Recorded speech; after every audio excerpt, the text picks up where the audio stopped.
Hi everyone. Thanks for joining in or tuning in to another Break for 8 for Dementia Care Partners. My name is Anne, and you probably can hear my little dog Violet in the background this morning. So today, or even over the weekend, as I was thinking, what are we going to talk about this week? I'm going to tell you a little story. So, Sunday morning, I was outside in my backyard, so I always usually begin the day and just sort of taking a moment for myself. And I was outside on my patio, and I looked up, and we have a big, beautiful oak tree. The neighbors do in the backyard next to us. I looked up, and way at the top on a tree branch was this hawk just perched, and it was just kind of preening itself, and it was just kind of this majestic creature, and it just sort of caught my eye, right? I don't know if I've ever seen one that close up. So I'm watching the hawk, and then I noticed that my yard has gone quiet, which is really quite unusual for this time of year because it's full of birds. Usually there's squirrels. We've got record number of rabbits this year that have destroyed my garden, but they're cute, the little babies. So everything has gone quiet. And then I kind of realized, it's the hawk, right? It's nature sensing the presence of this hawk that is majestic to me, but quite dangerous to the other little creatures, around. So just thought about, wow, how amazing that this creature, this hawk, has such an effect on not only things in its immediate vicinity, but even, over the fence and into my yard too. Things have gone still. So I started thinking about presents.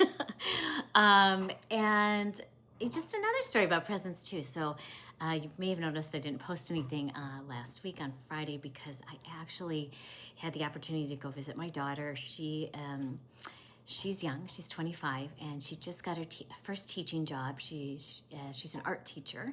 She lives out in Los Angeles. I'm in Minnesota, so I didn't get to see her this summer. She was busy, planning her lessons and didn't get to come home. So I haven't seen her for about, 4.5 months. So it's a long time for a mom not to see her daughter. So I went out and I helped her set up her room.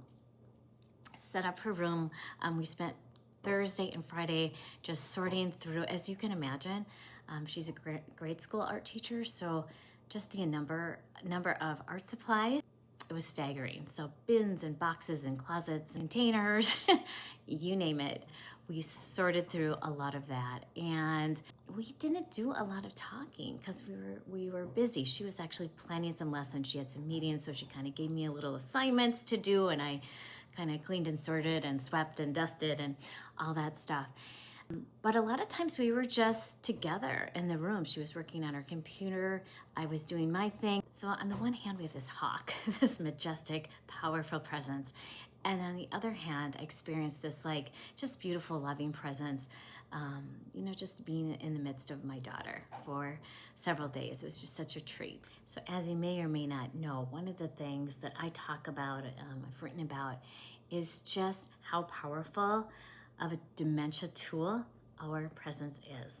Not a therapist, not that comes in to teach us some strategies, not a piece of adaptive equipment, not a medication, but just the power of our presence and how important that is to a person living with dementia who really needs someone present to help guide them, to help lead the way when they feel lost.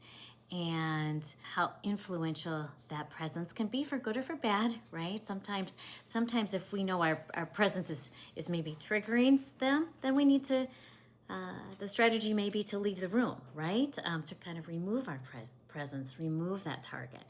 But I think in the majority of cases, our presence can be quite a force, like the hawk, very powerful force for taking care of our person. So, and when our presence is calm and stable, it's even that much more well-equipped to lead and guide the way. So this week I thought I would talk about presence. And I brought up the example of the hawk and my daughter because I think those are very relatable, just how the presence of another being can impact the room, right?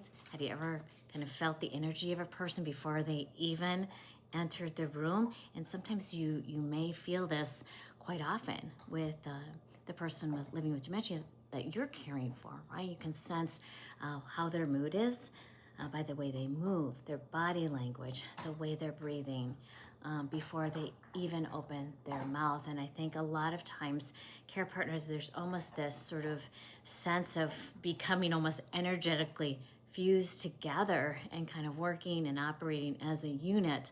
So our presence is the effectiveness or the ineffectiveness sometimes of our presence is that much more powerful, right? So just let's focus on presence this week and maybe just becoming aware today and tomorrow of how things around you affect you, your mood, your energy level, how the presence of other creatures or other beings. And as I'm talking to you, like I even hear my dog chomping on something in the background. And there's something about my presence that is very calming to my dog, apparently, because she is attached to me. So, right, sometimes it's something we don't even think about. It's just sort of the essence of us. And that maybe is a good way to describe presence, our essence, right?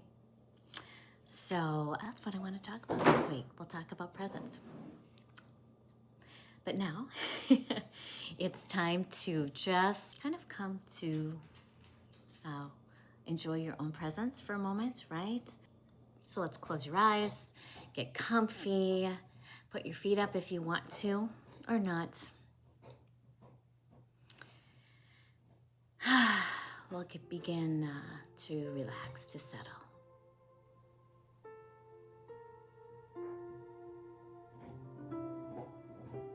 And as you do, just start paying attention to your breath, just the presence of your breath that is always there. Just breathing in and out gently. Feel the air enter your nose and exit the nose. It may feel cool to you as it enters and warmer as it exits. Just drawing your attention away from the world and into this present moment with yourself.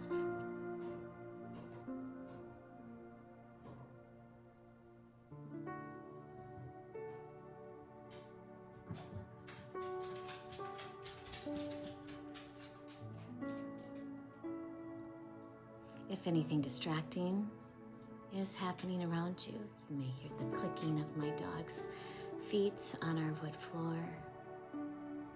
If anything's distracting you, just tend to it for a moment, but then leave that and return to your own presence.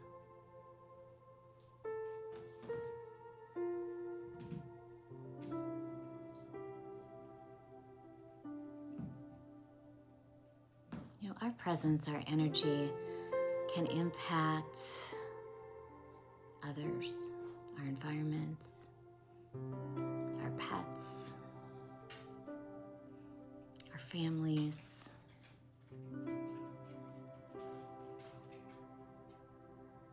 And sometimes that presence isn't perfect.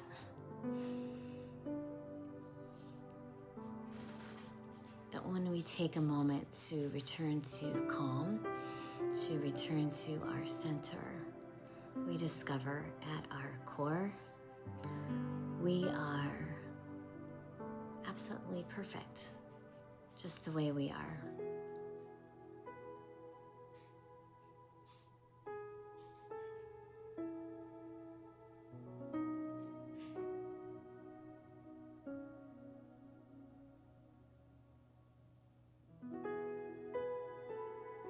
You are perfectly made for this moment that you find yourself in right now, a peaceful moment,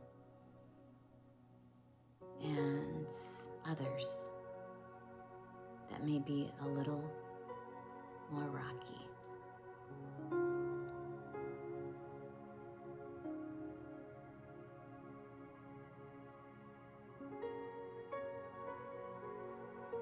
But I think it's here in these peaceful moments that we discover our true essence,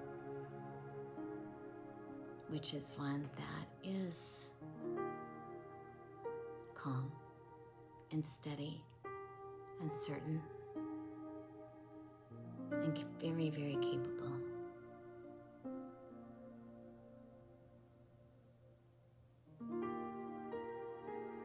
So if you experience outside influences today that pull you out of your presence, which undoubtedly you will, just know that your essence is still here, underneath the surface.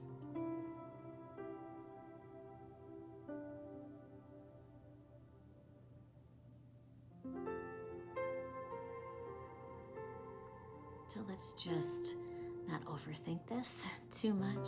Let's turn our awareness back to our gentle breath. Enjoy the peace and relaxation and respite this moment provides.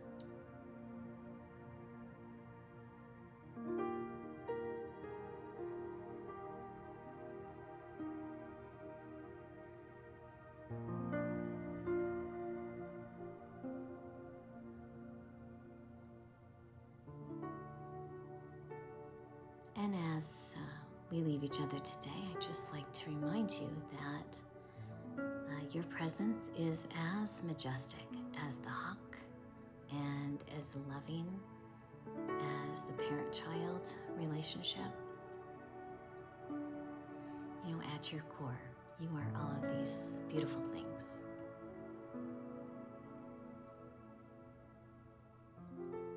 So if you'd like to linger here a little longer, listening to the music, relaxing, taking a break, please do so. And I will see you next time. You've got this.